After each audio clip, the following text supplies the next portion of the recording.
coming up. That's a much debated, that hair. Is it a hair or is it just a smudge of paint? It's definitely not a debate. I don't think Turner could have painted fabric like that. You know, so, well, only because he probably wouldn't want to. He wouldn't want to, no. And then he pulled his head back in, and he was covered in soot, clearly, and totally drenched from rain. And she thought, that was very queer, back when queer was queer.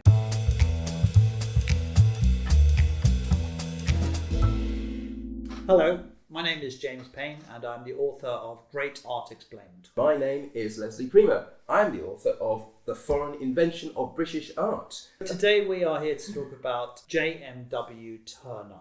Or Will, as his father called him. Or Will, yeah. So, and what do we call him? Let's just call him Turner, shall we? Okay, he actually rarely signed his paintings, did he? Most people called him William, right? Yeah, William, his father called him William as well, yeah. John. Yeah, Milord. Milord Turner. So Yeah, we're here to talk about him today. So he is pure working class. He was born in 1875 in Covent Garden. And if you're from London, you probably think that's quite fancy, but Covent Garden in 1875 was incredibly rough. Yeah. Very nasty place. So he was born there to a dad who was a barber and wig maker. Wig maker, indeed, yes. Yep. And a mother who suffered mental health problems and ended her life in Bethlehem Hospital. I should say, though, at this point, though, James, that in fact it was Turner and William Turner, the younger, and his father, that committed their mother and to hospital. Oh, I didn't know that. Okay. They're the ones that did it. Oh, okay. And, arguably, was she really that mad? And couldn't it have been dealt with in a nicer way than that? Okay. Probably, really, committing your mum to hospital and never visiting her. Neither of them ever visited her. Interesting. Yeah. Terrible. So he was very close to his father. He was close to his father, Did he have siblings? No. Okay, so it's just him and his father, and they together they ganged up on the mother. And basically, yeah. So, and it was very common in those days for women to be put in mental health institutions for the slightest reason. Exactly. So there was, she's having some sort of woman troubles or something or the other. Yeah. Exactly. Yeah. And it's not, I just want to say that it's not talked about much, is it? Really, it's about interesting about the mother, and I think they treated her appallingly. So we'll put that on hold for a minute. And talk about what a genius he was. So I think he really is a true genius, and I do think the interesting thing about Turner, first of all, is the period he's born into, which is the period of the Industrial Revolution, 1775, and 300 years exactly after the birth of Michelangelo. Oh. Yeah. To the day? Yeah. Not to the day, but to the year. Oh, okay. Yeah. Michelangelo was born in 1475. Okay. Turner, 1775. I don't know what that means, but okay. Well, but it's a bit like Shakespeare died and then Newton was born and things like that. That doesn't. Yeah, well, Shakespeare, actually, strange enough, Shakespeare was born in the year that Michelangelo died. 1616. No, 1664. 1664. No, he was born in 1564. 1564. Shakespeare. Died in 1616. 1616. So in other words, he's born in exactly the same year as Michelangelo. Oh, interesting. Died. Wow. Yeah. So anyway, all of that nonsense aside, so we could talk about J.M.W. Turner. So I think he's a household name in this country. So he has become that, yes. Yeah, he has become that. But for a long time, I think, I think there's some very interesting things about him. One is that, is it the £20 banknote or the £50 banknote? I think it's the £20 banknote. £20 banknote is the very first artist to be on a banknote, yes. which is real pure establishment. And then on the other hand, he was this rebellious character. If you think about his name, for example, Turner, there's so much. The Turner Prize is named after him. Indeed, yes. Turner Contemporary and Margate. So two institutions which are very much against the grain. But it's just a pity none of this happened in his actual lifetime because But however, he was incredibly famous in his life. Oh, he was, and incredibly rich. So unlike most artists, he actually did pretty well. Well, I'd just like to pick you up on that actually, James, because in fact most artists were rich actually. Right. Very few artists, like Peter Rubens, fabulously wealthy, 3 knighthoods. Yeah. He was very wealthy. Michelangelo, fabulously wealthy, owned huge amounts of land, houses, you name it. Giotto, fabulously wealthy, hired out looms as a business. Yeah. But on the other hand, you have Van Gogh. But Van Gogh made himself poor, didn't he? Really? Look, his brother was wealthy. His brother was relatively wealthy. Wealthy enough to buy him all that paint. Yeah, that's true. Yeah. Okay, so Turner was very, very wealthy in his lifetime, more than most artists. Indeed, and he was very secretive about his wealth. Mm-hmm. So tell me more about his early life. Well, his early life, growing up in the barber shop in Covent Garden, of course, a den of iniquity, Covent Garden, not the barber shop clearly, but he had a relatively good upbringing, really. It's not as though he had a hard life, like Hogarth, for instance, who ended up in a debtor's prison. Yeah. His father didn't have much business sense. Acumen, however, he did come up with the bright idea of putting his son's paintings in the barbershop window, in the barbershop, and selling them. So he was selling them. Yeah. But I think, this is my opinion, that first of all, Turner was talented from the beginning, from the very, very beginning. Everyone recognised straight away. And of course, you've got wealthy people coming into the barbershop who are coming for the wigs, So you've got very wealthy people coming in there, and they'd see his work. But I think that he saw his son as a way to get out of his background as well. That's an interesting point to make, actually, James, because in fact his father did say, because a lot of these wealthy people that came in the shop to get their wigs done were also politicians. Some of them were actually members of the Royal Academy School anyway. And he did say, my son's going to be a painter. So he was clearly proud of it and clearly promoting the idea of it. So I think you're probably right that this was a way out. And of course, we're jumping forward here a bit, but he does end up working for his son in his son's shop. Yeah. So he does get out of the barber shop. Yeah. It does work. Yeah, it works. He is very young, very talented. His dad is already selling his work. And then by the age of 14, is it? He gets into the Royal Academy Schools. Royal Academy Schools, 14, very youngest at that point, yes. So if we go back to our initial podcast, our first podcast, we talked about, class being a barrier. But I think sometimes when you read about Turner, he kind of put that aside, and just went forward. He just kept going forward and forward and forward and not looking at those barriers. I think for him, an untrained, working class kid getting into the Royal Academy Schools, which was full of wealthy kids or kids who could afford the tuition fees, that was a bold move for him. Yeah, the bold move, but then it's also to do with confidence, isn't it? Yeah, really? Confidence. We talked about confidence. Yeah, we talked about confidence in the last podcast as well, didn't we? And also that confidence of youth as well, isn't there? Where you think you can do anything. Yeah, but for a 14-year-old kid to get into the Royal Academy School, so and he didn't pay, right? No, he didn't. Yeah, so it was a meritocratic organisation.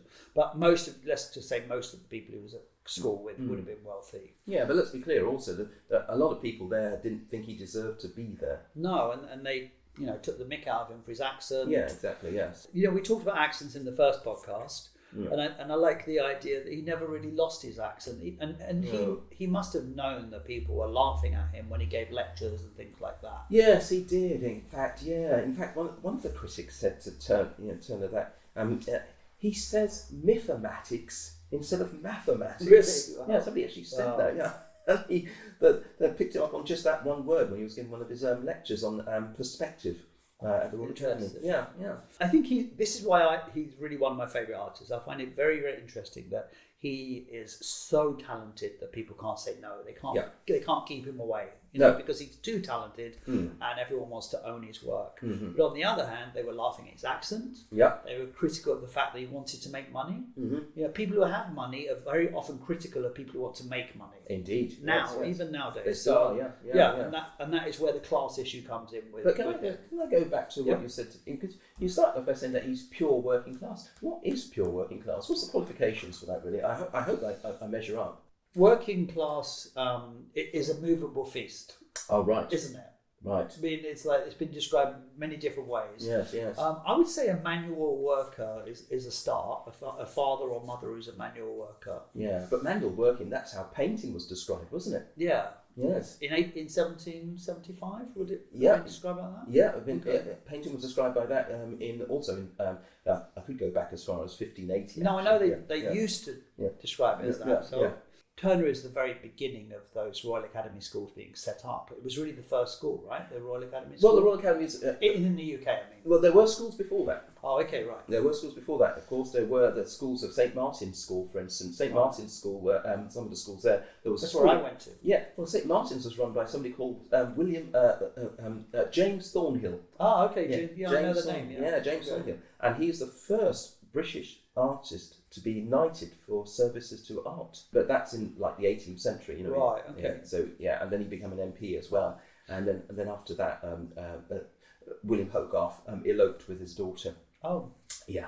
Saucy, very saucy. Well, he didn't want his daughter marrying a lowlife like William Hogarth, Right. because now he'd climbed up the social rankings and it's time to pull the drawbridge back, and so on. Yeah. William Turner is like a particularly English case. I mean, the truth is I don't really know what working class means. I could probably look in the dictionary and look at the description, but then you could look in another dictionary and find a different description as well. Yeah. So there's no pure working class. Okay, in that case, there's no pure working class. Right. Okay. I would say, the truth is that his father was at the edges of the working class because he had a shop. He exactly. He had a business. Yeah. So he was on the edges, but he was there. So, but I do think that people treated William Turner differently because of his accent and because of his class. But they couldn't deny him just because he was so talented. That's the difference between him and most working class artists. Yeah, I'd agree. Yes, absolutely. Yeah. But I think that the working class element of Turner's life is one that never leaves him, and he's never really able to escape from. Yeah. And I think he was described as being belligerent in some ways, and in a way, I think he kind of rebelled against. I think he just decided, look, I'm working class. No one's ever going to let me not be working class, so I might as well just own it. Yeah. Most of his clients could be considered belligerent. The upper classes in the UK at the time could be considered belligerent, but he was also criticised for being crude and for being, from the lower working class. He was criticised for that. Yeah, but you see, in their terms, crude meant trying to sell paintings in an open way. When they talked about his crude manner as well, the way he talked to people, he was gruff. He was direct, which Well, as we know, the British are not that direct normally. So, well, this is somebody who's been judged. Yeah. And when you are constantly being judged, in the end, you just think you don't give a damn. But also, in a way, it's what makes him an outsider. And when you're an outsider, you produce more extraordinary work. I do think that's why his work is so experimental. You're not saying it's outsider art, are you? It's not an outsider. It's not outsider art. But he definitely was an outsider. I think he must have felt that. I don't see how he could not have felt that. No, absolutely. Yeah, and I do think that's why him and Constable were born 14 months apart. They're from the same period in history, and Constable pretty much carried on doing the same area, Suffolk area, doing work connected with him. Whereas Turner is doing work that's totally outside of himself. And we talked about this before, how the vast majority of working classes, they didn't leave Islington or they didn't leave their small villages. Most people at this period didn't leave, and he's travelling. He was travelling early. But that mobility that he has is because of the success of his work. Yeah, because of his talent. Without that, he wouldn't have he would have been in the same position as all the other people in his area. He'd be a barber. And he wouldn't be able to travel either. Exactly, so art gave him that ability to travel outside of his own area, outside of his own experience as well. And I think in a way that's a great metaphor for now, isn't it, really? Because this is the idea, isn't it? If we bring people to art, it means that they get to travel outside of their own experience and experience something new, something different that people around them might not get a chance to experience. And art affords you the ability to do that. And Turner took that took the bull by the horns, didn't he, really? And he travelled. And once he got the ability to do that, he travelled. And I think art can still do that. I can definitely still do that. I mean, I think we all know that, travel is, whenever you meet people who've travelled a lot or extensively, then their minds work differently. I think Turner seeing the landscapes of Switzerland, the landscapes of Italy, going to Venice, all those places. That kind of thing changes your mind, and it changes how you look at your work. And you're absorbing other influences rather than being stuck in this one space. Is it still true that travel broadens the mind, Yes, James? it is, 100%. Well, even if you go to Benidorm? Even if you go to Benidorm. No, maybe not Benidorm. But no, I would say that I'm the biggest advocate for travel. I think it changed my life. It completely changed my life. And I do think just being in a different space opens you up so much, and also hearing a different language. That's really important. Yeah, absolutely. Your brain starts working in different ways, and so I think Turner was a global artist. It's why Turner is so well known in America. He's so well known in France, in Italy, and Spain. Because he was a global artist, which is very different from Gainsborough. Yeah. And Constable and all these other. Now, I'm conscious that our viewers might think, well, global. Isn't James just talking about the West when he talks about global? Yeah, I guess I am.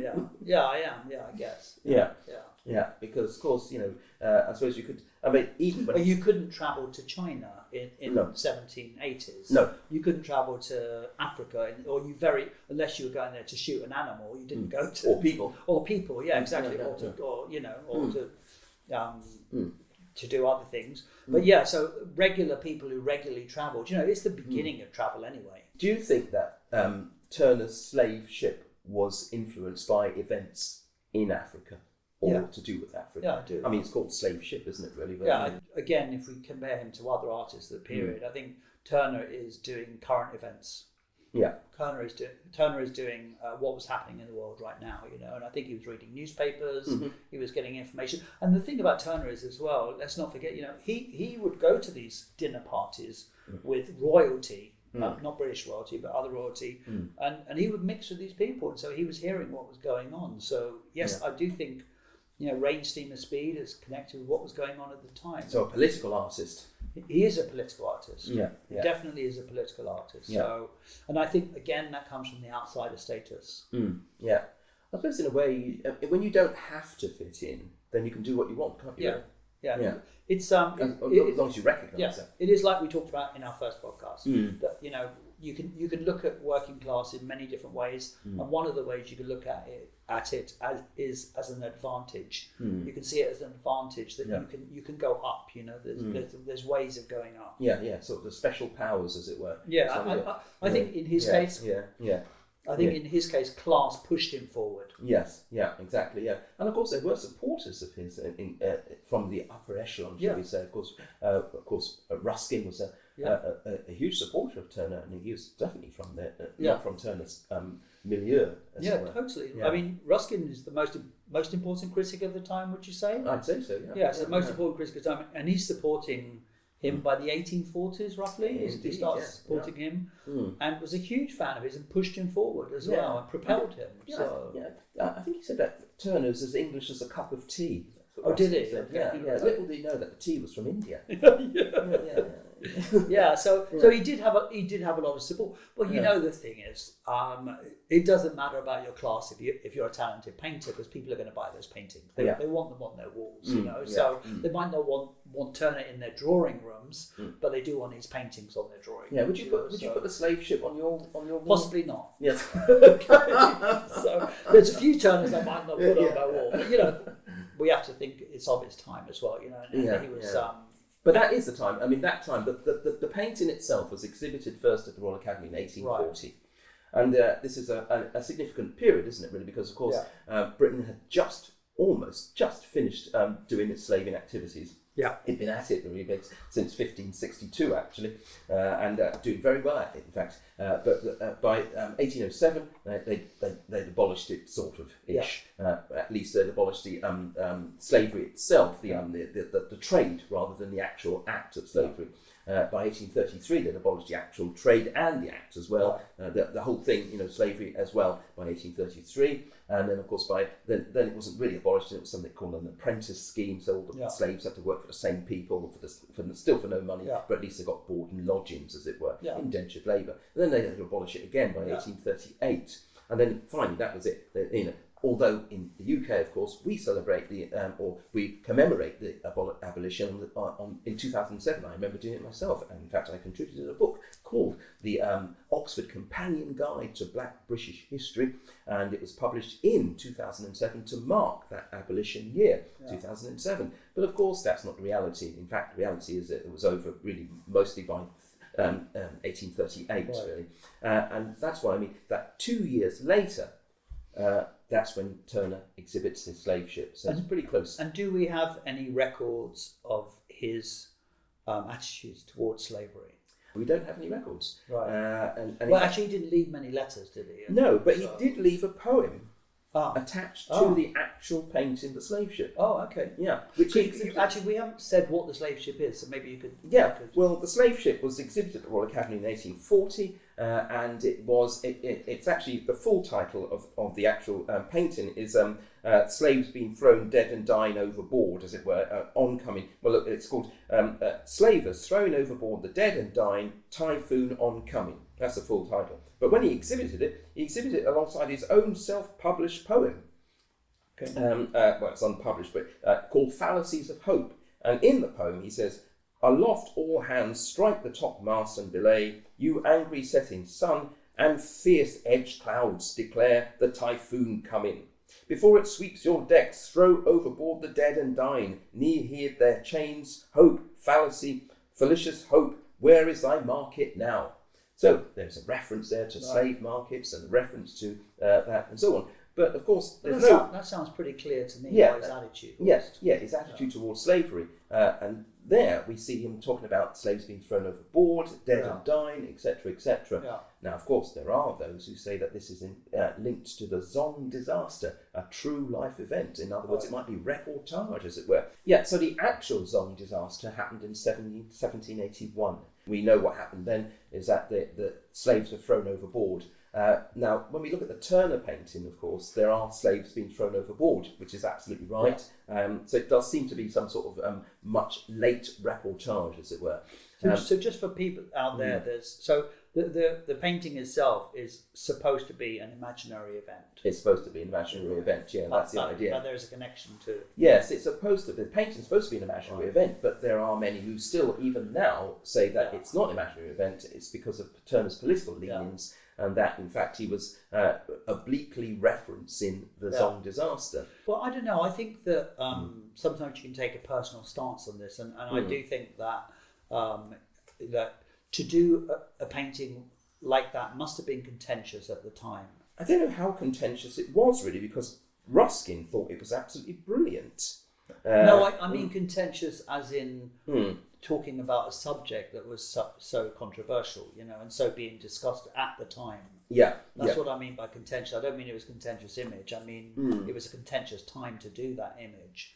So isn't that a statement in itself? Yeah, because the close proximity of the abolition just a couple of years before, does make it somewhat contentious. And the people who are buying his paintings are from the aristocracy, and and they're the people who are very much against the slave trade being abolished. Yes, exactly. They're supporters, as it were. So I think that's pretty clear what he's saying. Yeah, it is, isn't it? But in the poem, he says that it says, knee heed their chains, hope, fallacious hope, where is thy market now? What he's saying there is that there's no time to take their chains off. We've just got to get rid of them, chuck them overboard. We're in the middle of a storm, which of course is a natural disaster, as it were. Whereas the Zong was not a natural disaster. There was no storm, and in fact, it's known that they deliberately left the chains on the slaves so that they could drown more easily. Make sure that they went to the bottom. They didn't want them to survive, so they deliberately left the chains on. So there's a slight a disparity between what Turner's saying about his picture, that they just left them on because they had no time, and there's a storm brewing, whereas the Zong itself was in very, very calm waters. Everything was perfectly fine. But what they realised is that they weren't going to get enough money for them at market, so maybe in that case Turner is obliquely referencing the true life event, but also hedging his bets at the same time as well because of his client base, But I mean, the thing is with Turner as well, he unlike people like Joshua Reynolds, he didn't write about his work, he didn't talk about his work so much, and so we don't know how he thought about his work. And I think this is a language problem again, in the fact that he wasn't brought up with that language, and he wasn't trained in how to write about his work. So I think that's interesting that maybe what he wants to say to us, everything is on the canvas rather than on the page. Absolutely, but so few artists even now know how to write about their work, because there's something about art. You know what I always say about art is that I think that art is trying to do what words cannot do. And we so much rely on language as a way of communication, but language, in fact, is as a paucity of meaning. Really, there's this. there's some nuances about the human condition that language finds very difficult to express. Yeah. And I think painting and art fills that void that language cannot fill. So I think that, when people are able to write about their works, let's go back to Reynolds. Reynolds, of course, was Turner's earliest tutor at the Royal Academy. Well, he was still an elderly man by then, but he did teach the young Turner. But Reynolds wrote copiously. I've got some the discourses at home, loads of stuff. But look at the paintings, though, by Reynolds. They're not as good as Turner's, are they, really? I don't know if I agree with you, because they're so different. They're very so different. Radically different, but I absolutely love Reynolds. I really do love Reynolds. I think as a master painter, I think Turner has got everything else, though. Turner is a master painter. But Reynolds doesn't paint from the heart, does he? He's academic. And he's all about, in all of his self-portraits, it's just him wearing robes to show that he's an academic. Yeah. And he got lots of awards for being an academic, not for being a painter. John Ruskin said about Turner that he doesn't show his hand, he shows his heart. Yes. In other words, saying he's not showing off with his technique, he's showing what's inside of him. Exactly, Turner paints from the heart, Reynolds paints from the head. Yeah. However, I really love Reynolds a lot. Really a lot. I don't think Turner could have painted fabric like that. Only because he probably wouldn't want to. He wouldn't want to, no. What we could do in this podcast, and actually maybe in our future podcast as well, is actually talk about 3 paintings from each artist that we particularly like. Oh, right, yeah. Not just like, also if we think it's important, or if we think it means something. So just 3 iconic paintings for people who don't know Turner. That not everyone knows Turner. Yes, good point. 3 iconic paintings. Rain, Steam and Speed. There's an iconic painting. An excellent painting. Yeah. And the reason why it's radical, because you've got this train rushing towards you. It's a completely different perspective. Yeah. In terms of, if you're going to paint a train, you usually paint the train going from right to left or left to right, etc., and so on. But no, Turner paints a train coming straight at you. And not only that, it doesn't occupy the central part of the painting, which is very odd indeed. It's off to the right of the painting. So there's no central focal points in that picture. And when you look really closely, all you can see is this train coming towards you. And of course, in the background, you've got on the left-hand side of the picture, you've got this viaduct, an old bridge. The old bridge that the new bridge is replacing, that the train is now travelling on towards you. And that for me is radical in terms of his bravery in producing an image that doesn't seem to adhere to the construction, the constructs or compositional ideas that paintings are supposed to have. It's almost as though he invents his own composition for that painting, a completely new composition that you've not seen before. So for me, that makes it a totally radical painting. That's a painting that may not have been done if he wasn't working class. I think because it gave him that bravery and that status. It's 1844, that painting, so he must be in his 60s by this point. By then, And at the same time, artists in other countries are painting paintings connected with the Industrial Revolution, but to paint trains, to paint modern technology, that was a new thing. Absolutely new. And that painting is, this is what I think about that painting because of the composition, is it's coming towards the future. He wasn't afraid of what was happening in the future. And behind them is the past. You've got the maidens dressed in Greek outfits. You've got the rowing boat going off far in the distance. And like you said, the aqueduct, the viaduct. The viaduct behind, and so you've got all the past behind you and the trains coming towards you. And it's just genius. I love the details of that painting. I love the fact that train doesn't have a roof on it. Because it was a cheap ticket. Open carriage was a cheap ticket. So people getting all their hair blown apart and all that kind of stuff. It was a mess. I love the fact the rabbit on the hair. The hair. Yeah, that's a much debated, that hair. Is it a hair or is it just a smudge of paint? It's definitely not a debate. No 100% no debate. 100% really? I would absolutely 100%. Looks like a smudge of paint to me. I would 100%. It's faded. There was a print done about 4 years after he painted it, as we know. And on that print, there's the rabbit, because at the time, the hair, because you could see the hair. Whereas now you can't because the paint has faded. You think it's a conservation issue now? It is a conservation issue. It's definitely 100% a hair. So the National Gallery should get in there and put that hair back in, should they? Well, conservation is a whole different ballgame, so I'm not going to get involved in that. But if you look at that print that was done, I think it was 4 or 5 years afterwards. It's in my book. It's in my book. Yeah. So there was a this book, by the way. So there was a print done of that where the hair is right there. So you could see it at the time. Oh right, okay, yeah. So and of course the hair is out trying to race away from it's time. Well, it is. It's all about time, but it's also about the past and the future. So is technology going to be a force for good or a force for evil? Well, he thought it was a force for good. Yeah, so Turner thought it was a force for good, and he saw the good in it. And we don't understand this, but steam trains at the time, it was going unheard of. Speeds like 30 miles an hour. Well, people thought you couldn't breathe, didn't they? They couldn't breathe if things went faster than 30 miles an hour. Yeah. And of course, you got Queen Victoria and a big train enthusiast, and the whole country was going crazy. Yeah, and because the story that Ruskin writes about this, doesn't he? He writes about the actual painting in his book. And okay, no, I don't know. Well, Ruskin says that he heard this story about a woman who got on a train on a busy day. It's raining like cats and dogs, like it is outside at the moment, really. And the train was ready to leave, and then those closed carriages, and this chap gets on with a steely eyes looking straight directly forward, but not at her. And as the train started to pick up speed and pull out of the station, the same guy then got up, pulled down those pull-down windows they used to have, then stuck his head out, and then the train just started going with his head stuck out the window, and then he pulled his head back in, and he was covered in soot, clearly, and totally drenched from rain. And she thought, that was very queer, back when queer was queer. And then the next day, apparently, she went to the Royal Academy, saw this painting unveiled, and she said, that must have been Mr. Turner. Oh, right.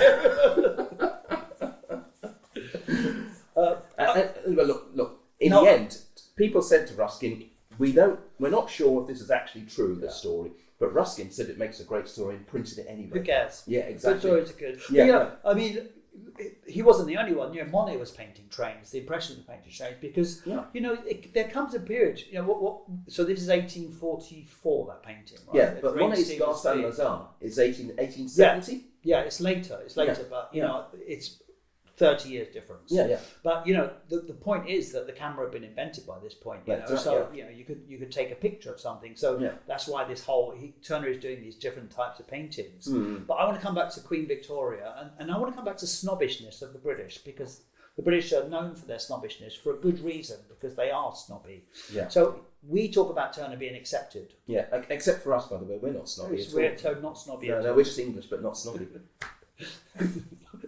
Well, you're quite snobby, really. I don't know what you mean, James. No, but Turner was accepted in society. He really was. So he would go to these very fancy events. Yeah. He was a royal academician. Yeah.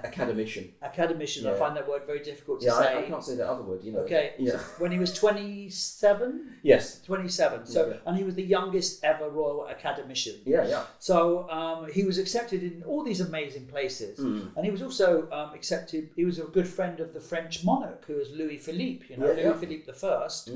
But the royal family never liked him. And interestingly, none of his paintings entered the royal collection. It's kind of interesting that, despite the fact that he was accepted, the royal family, the Prince Regent and Queen Victoria and Albert didn't accept him. They didn't accept him. Would Louis Philippe have accepted him if he was French? Yes. Yeah, you think so? Yes. Because is he just accepted him just because, it's like you're a foreigner abroad. People seem to like you, don't they, James? Yeah, I know, it's true. I know exactly what you're saying. I think in this case, yes. Yeah, because Louis Philippe was trying to prove that he was a little bit egalitarian. Oh, right. But anyway, he's going to... And he didn't even have to dye his hair or block anything like that. And he's going to get deposed soon anyway, so it doesn't really matter. Right, and end up in Chiswick, I think, or somewhere like Chiswick, that. Chiswick. But anyway, so let's go back to our three paintings. So we both like Rain, Steam and Speed. week. What's the full name of the title? It's got a longer name. Oh, it's got a longer name. Turner loved long names. He didn't he? Yeah, Really? long descriptive names. Yeah. I always think that his titles of these paintings sound like telegrams. Yeah. And it just goes on and on and on. Yeah, exactly. Yeah, Anyway, exactly. What have you got on your mind? Fighting Temeraire is on my list, of course, which is a bit earlier, so there's 1839. Yeah. I love that painting. I love everything about it. It's and I do think it's a poignant painting. It's all about the sadness of the past being left behind. I think there's a working class element to it as well, about people losing their jobs as well. Yeah, I suppose all the shipwrights. All the ships were, they were changing. Yeah. And I also, do you know why I like it the most? Because I think it's one of the most technically proficient paintings of his. I think it's beautiful. There's something un-Turner-like about that painting, isn't there? Yeah. Because it doesn't have that sort of, I suppose, diffuse abstractness about it as his later paintings do. Yeah, but there's still the element of light that he's looking at. If there's one thing we can say about Turner, is light. Light. Yeah. And I think that painting in particular is like at the edges of him turning. Yes, going into abstraction, as it were. Yeah. But you know what both paintings have in common, both the Rain, Steam and Speed and the Fighting Temeraire, is that they both look to the past and the future at the same time. Yeah. Yeah, of course, the steam tug in the Fighting Temeraire is the future, isn't it? It's steam. And, in both paintings, although it seems to be totally revolutionary what Turner's doing, actually, it's kind of old school. And the reason why I say that is that if you look at painters from the past, what they did to represent the past was to paint the past in light colours and the present in full colour. Right. Yeah. And there are plenty of examples that painters have done that before. Like Claude Lorraine. Claude did that, Claude did that. And of course, Turner was inspired by Claude, really. But also painters that we never even heard of. There's a painter called Joachim Urtval. Joachim Urtval is painted in about the early 17th century, 1615, thereabouts. And some of his paintings do exactly that. There's one of his paintings which is actually about the Judgment of Paris, and that's Greek myth. But in the background, he's painted a prequel to it, and the prequel is in muted colours. Yeah. And we still do this now on TV programmes, don't we? Really? And if you're watching a reality programme at home, folks, they want to show you the past. What they show you is the past in black and white or in the muted colours. Yeah. So, and I guess that Turner is painting in the same colours, right? Yeah. So he's making it part of the whole painting. Yeah, but he's using muted colours to represent the past. If you look at that, if you look at the Temeraire itself in Fighting Temeraire, they're going in the distance. It's in a white sort of haze colour, whereas the steam tug in front of it is in full vibrant colour, isn't it? Really, you think, well, there's no need for it to be in that light colour, is it? The Temeraire itself, because they've got this glowing red sunset going on behind it at the same time. Although it must be said, the sunset's happening in the or sunrise. Yeah, sunrise or That's sunrise. Debatable. Yeah, is it sunrise? It's you could sum that painting up by saying it's the dawning of a new age. Yes, it really is. It's like anyway, we need to move on. So, what's your second painting? What would be your second painting? My second painting for Turner would be any of his watercolours from this. These sublime watercolours. It's probably on your list as well, James. I'm afraid it is. Yeah. Well, I mean, in my opinion, and not just my opinion, in many people's opinion, Turner is the greatest watercolour artist in history. That's quite bold. That's a James. really bold statement, and it's opinionated. But I think he was the greatest watercolourist in history. Revolutionary, inventive. He broke every rule in the book. Yeah. He used scalpels. He gouged the paper out. And you can even see his fingerprints. And you can see his fingerprints. If we're talking about the artist's presence, that's very, very important. Very present. Yeah. And a lot of that technique is in, of course, another one of my favourite paintings, of course, and that's the Snowstorm. That's an absolutely sublime painting because the horizon disappears for one, and you just don't know where you are compositionally. You're in the middle of this storm, and of course his critics accuse him of throwing whitewash and subs and whitewash at the paintings. It's almost a whiteout, isn't it? Really, and right at the centre, there's this ship struggling against all the elements. And I think what's great about Turner, I think you're right about this as well, is that Turner paints the landscape or paints nature as it is, rather than it being subdued to be the background of some great country manor. belonging to someone, in the ownership of someone. You know, land has always been about ownership in England, hasn't it, really? Yeah. Turner doesn't seem to care about whether the land is owned or not. He just cares about actual nature itself. I mean, I think if you put that painting side by side with Mr. and Mrs. Andrews, yes, they're both landscape paintings, but they're so radically different. They're on two different levels. Yeah, you would think that they would. Although I like both. But you'd think they were from different eras. Yeah, exactly, and they're not, which is really interesting. Yeah. And you know, and Turner was very, very heavily criticised at the time for his for the fact that you couldn't see the shore from the sea. You know, not just in that painting, but most of his paintings. Well, he broke the compositional rules. He broke all the compositional rules, and he was also dismissed for it. But you know, I think by this time he's so wealthy, he's got so much money, he's got so much property. Yeah. He's like, whatever, I'll paint what I want. You know, Well, James, look, I'm conscious that we are coming to the end of today's Are we coming podcast. to the end? But you know, Turner didn't have any ends. That's the point. All right. For Turner, there was no beginning and no end. Yeah, it was all just... that's how life is, though, isn't there, really? Oh! Yeah.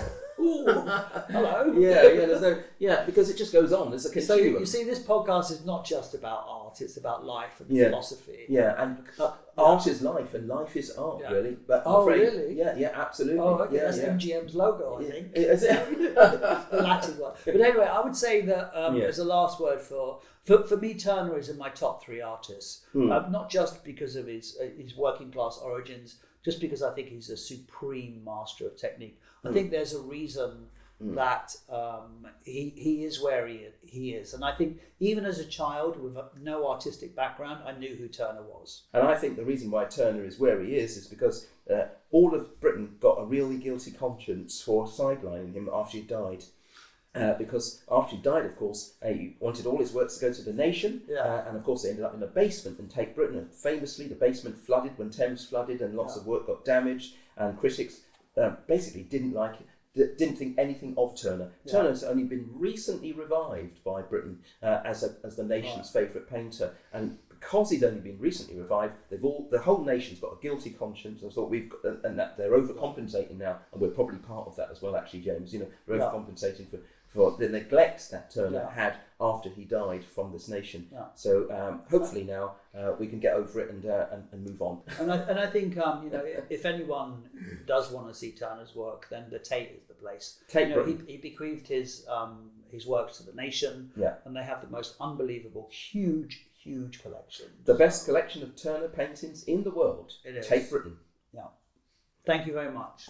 Thank you for listening to this podcast, and we will be back next time with even more banter.